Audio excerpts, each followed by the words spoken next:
Et si, après notre dernier souffle, ce n'était pas vraiment la fin? Et si, notre âme, au lieu de monter directement vers un au-delà radieux ou de tomber dans un abîme de flammes, restait là, près de notre corps, près des vivants, pendant 7 jours?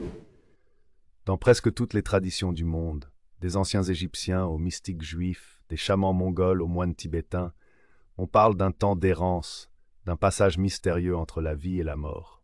Un moment suspendu où l'âme, désorientée, confuse, cherche son chemin.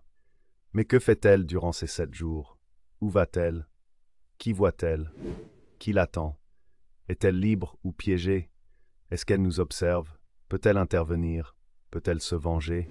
Peut-elle revenir? Dans cette vidéo que vous êtes sur le point de découvrir, nous allons explorer l'un des récits les plus occultes, les plus tabous et les plus fascinants jamais murmurés entre les lignes de nos textes sacrés, ésotériques et oubliés. Une plongée dans ce temps liminal, entre la chair et l'éther, entre le visible et l'invisible, où l'âme erre, hésite, apprend, ou se perd à jamais. Alors, abonnez-vous à Essence des Mystères, likez cette vidéo si le sujet vous touche ou vous intrigue, et restez jusqu'au bout. Ce que vous allez entendre pourrait bien changer votre regard sur la mort. La pièce est silencieuse, le souffle s'interrompt, les yeux se figent, le cœur s'arrête, et pourtant, quelque chose demeure. Personne ne le voit. Mais dans l'air, juste au-dessus du corps encore tiède, une vibration s'élève, comme une vapeur subtile. Comme un souvenir qui refuserait de disparaître. L'âme ne part pas tout de suite. Non, elle reste, elle observe, elle comprend lentement que le corps n'est plus elle. C'est ici que commence le grand mystère des 7 jours. Contrairement à ce que l'on imagine, la mort n'est pas instantanée pour l'âme. Le corps meurt, certes, mais l'âme a besoin de temps. Le premier choc, c'est la séparation. Dans la tradition tibétaine, on parle du bardo du moment de la mort. Un moment où l'âme se décolle lentement du corps, comme une feuille humide qu'on arrache du bitume. Cela peut prendre quelques secondes ou plusieurs heures. Dans certains cas, la séparation est paisible. Si la personne a vécu en paix avec elle-même, si elle est morte entourée d'amour, sans résistance, alors l'âme se détache comme une brume au petit matin.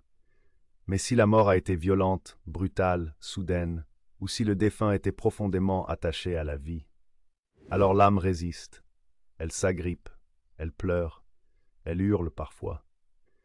Les médiums disent que certaines âmes ne comprennent même pas qu'elles sont mortes. Elles continuent à tenter de parler, de se mouvoir, jusqu'à ce qu'elles réalisent l'impossible. Une fois détachée, l'âme entre dans un état que les kabbalistes appellent le tohu, un vide spirituel où tout semble flou entre rêve et réalité.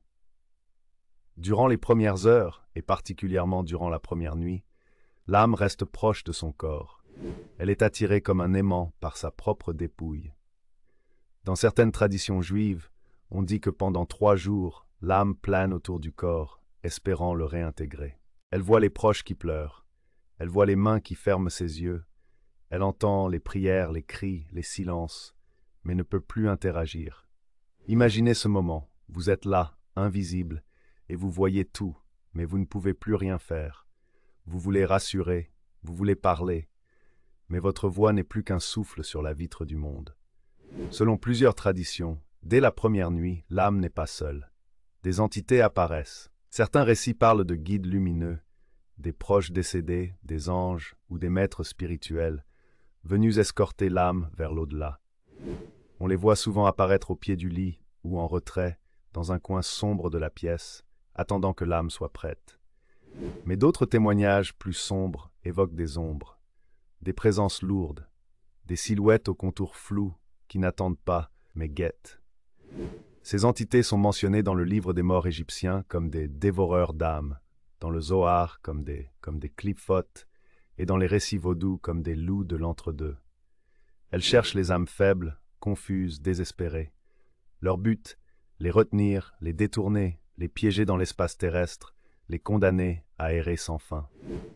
Durant ces premières 24 à 48 heures, l'âme essaie souvent de communiquer. Vous avez sûrement entendu des histoires, une montre qui s'arrête pile à l'heure de la mort, une photo qui tombe, une ampoule qui claque, une odeur soudaine de parfum ou de tabac. Ce sont des signes, des tentatives, des murmures dans le silence. Les chats qui fixent un coin vide, les chiens qui hurlent sans raison, Les enfants en bas âge qui pointent du doigt et disent « Regarde, y a mamie ». Tous ces phénomènes, souvent moqués, sont en réalité documentés dans des traditions très anciennes. L'âme, encore proche, cherche à dire adieu, à calmer, à réparer, ou parfois à avertir.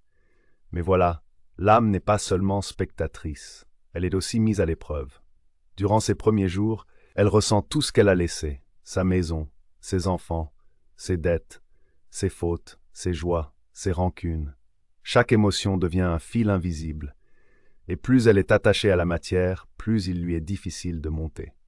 Dans les traditions soufis, on dit que les âmes lestées d'attachement descendent comme la pluie, tandis que celles libérées montent comme la brume.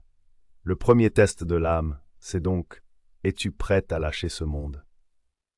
Une autre étape mystérieuse se déroule souvent durant ces 2 premiers jours. L'âme revoit toute sa vie, mais pas comme un souvenir, plutôt comme une immersion. Elle ressent chaque mot prononcé, chaque acte posé, mais du point de vue de l'autre. Si vous avez fait du mal, vous ressentez ce mal, et toutes ne le sont pas. Si vous avez donné de l'amour, vous ressentez cet amour. C'est un miroir cosmique, un bilan intérieur que toutes les traditions spirituelles mentionnent, de l'Inde ancienne aux traditions amérindiennes. Mais attention, ce n'est pas un jugement extérieur, c'est l'âme elle-même qui comprend, qui s'évalue, qui pleure ou qui se pardonne. C'est ici que naît la vraie repentance, celle qui ne demande pas pardon aux autres, mais à elle-même. Ce que les vivants font pendant ces 48 premières heures peut profondément influencer le voyage de l'âme. Les prières sincères l'apaisent, l'élèvent. Les rituels sacrés, encens, psalmodie, bougies, lecture, l'orientent, la réconfortent. Mais les cris de désespoir, la colère, les disputes autour de l'héritage ou pire, l'oubli rapide, peuvent la perturber, l'alourdir, la faire revenir.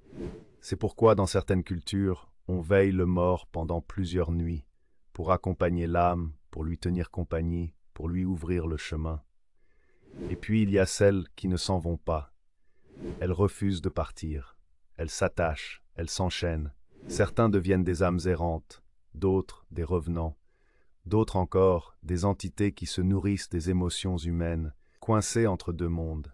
Leur présence peut se manifester pendant des années. Une pièce toujours froide, des rêves répétitifs, une présence ressentie mais jamais vue. Ces âmes-là ont échoué la première étape. Le temps n'est plus le même pour l'âme. Les minutes s'étirent comme des années. Les heures se courbent, se replient sur elles-mêmes. À partir du 3e jour, quelque chose change. Dans de nombreuses traditions spirituelles, du christianisme ancien à la Kabbale, du livre des morts tibétain aux enseignements d'anciens initiés africains, le 3e jour marque une rupture. L'âme, jusqu'ici encore en lien avec son monde d'origine, commence à entrevoir d'autres dimensions.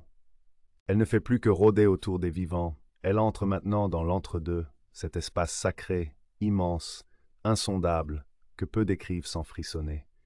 C'est à ce moment précis que commence la 2e phase du voyage post-mortem. Dès le 3e jour, un phénomène redoutable et mystérieux prend forme.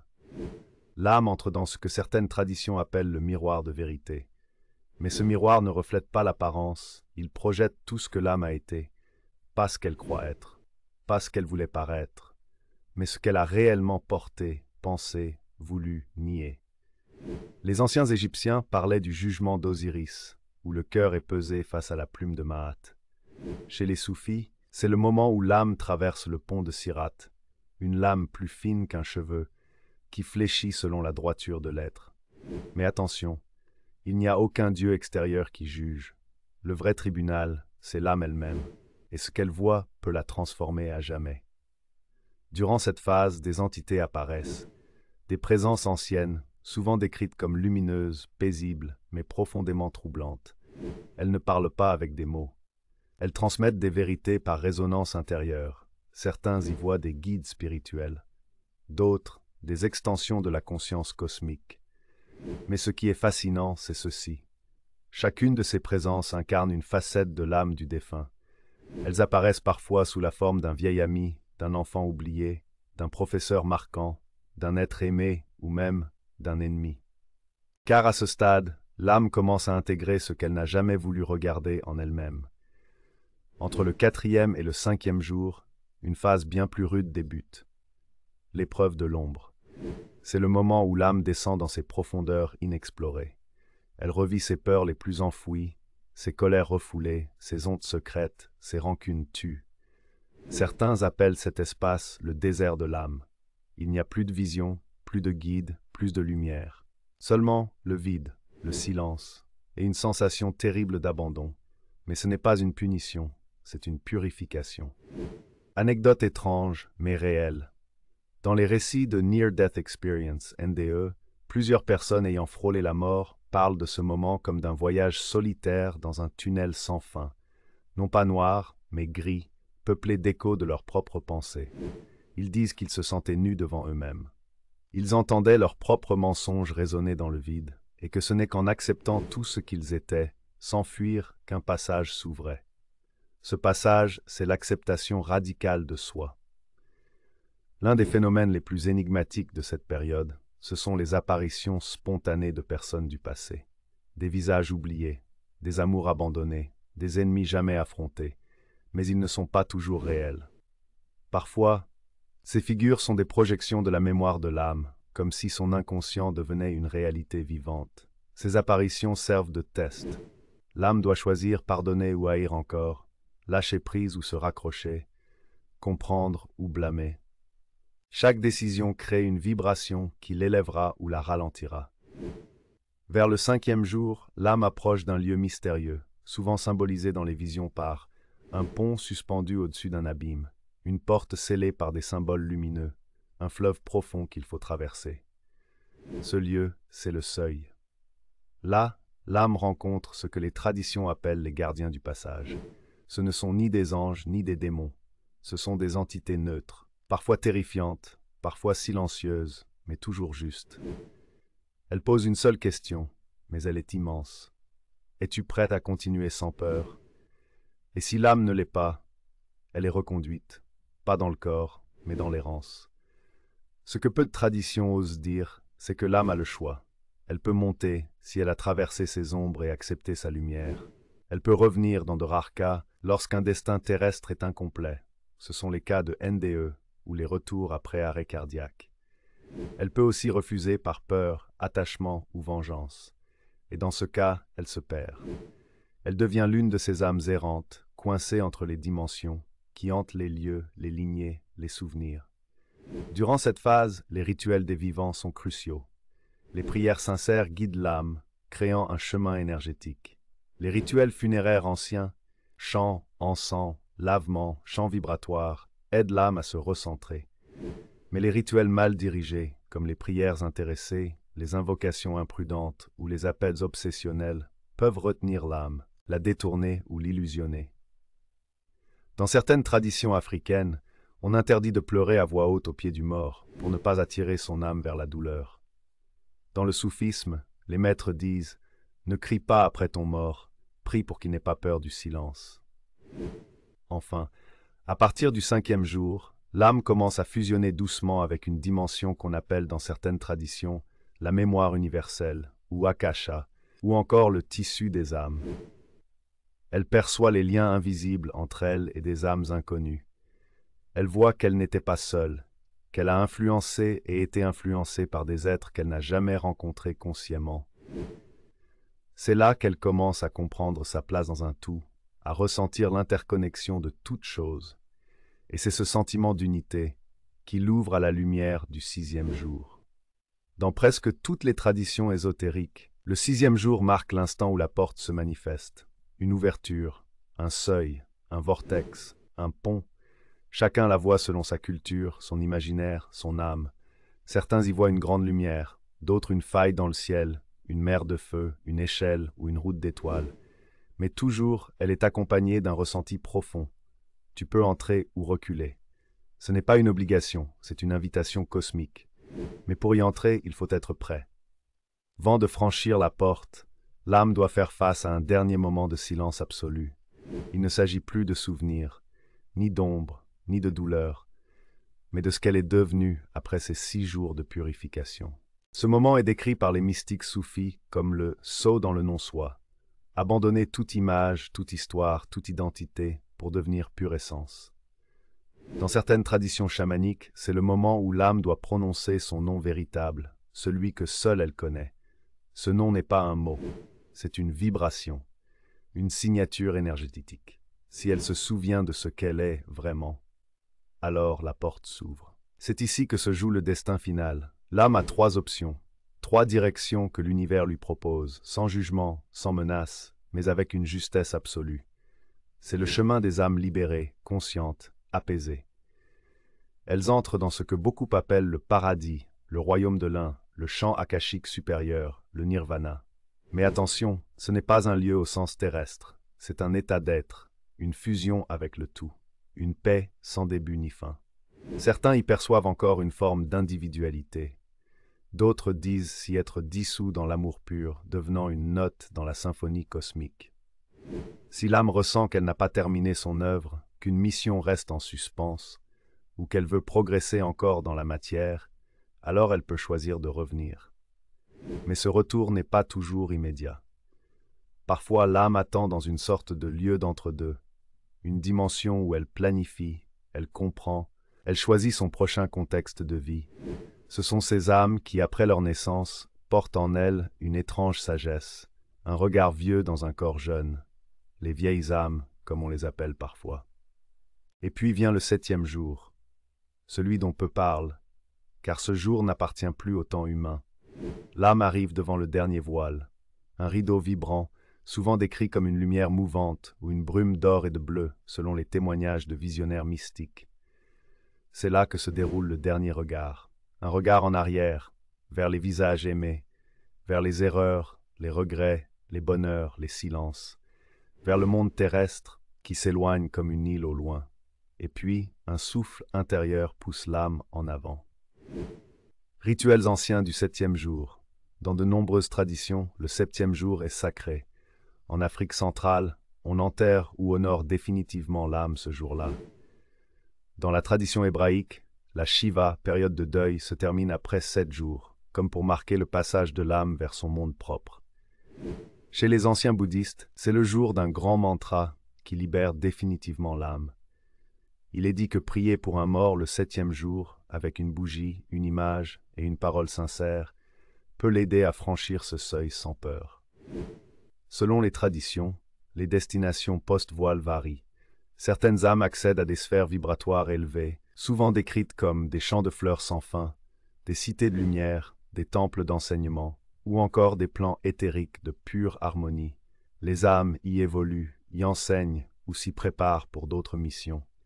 Il s'agit de plans intermédiaires, ni lumière totale, ni obscurité, des lieux où les âmes réapprennent, guérissent, échangent, des hôpitaux de l'âme, comme les appellent certaines traditions spirites brésiliennes. Des âmes ayant refusé la lumière atterrissent dans des plans fragmentés, où le temps est distordu, où la conscience est floue. Ce sont parfois les lieux hantés, les limbes, les zones sombres de l'invisible. Ce jour-là, certaines âmes voient Dieu, pas un Dieu barbu ou vengeur, mais une présence, sans forme, sans visage, mais dont l'amour est total. D'autres voient l'arbre de leur vie, chaque feuille étant une personne qu'elles ont touchée. D'autres encore voient leur lignée spirituelle, des êtres qu'elles ont connus dans d'autres vies, d'autres époques, d'autres étoiles même. Ce 7e jour est un instant hors du langage. Puis, l'âme ne parle plus. Elle cesse de ressentir les choses terrestres. Les noms, les lieux, les drames, les dates deviennent comme un rêve lointain. Elle est devenue autre chose. Une présence dans la présence. Un écho dans l'éternité. Ce récit en 3 parties n'est pas une fable ni une religion. C'est un miroir de toutes les sagesses anciennes. Une tentative d'écouter ce que les morts ont tenté de nous dire dans le silence. Un appel à vivre autrement, à mourir autrement, à accompagner autrement, car nous passerons tous par là. 7 jours, 7 portes, un passage unique pour chacun. Merci à vous, membres d'Essence des Mystères, d'avoir suivi ce voyage extraordinaire jusqu'à la fin. Si ce récit vous a touché, partagez une lumière ou éveillez quelque chose en vous. Likez, abonnez-vous et partagez autour de vous. La mort n'est pas une fin, elle est peut-être le plus grand des commencements.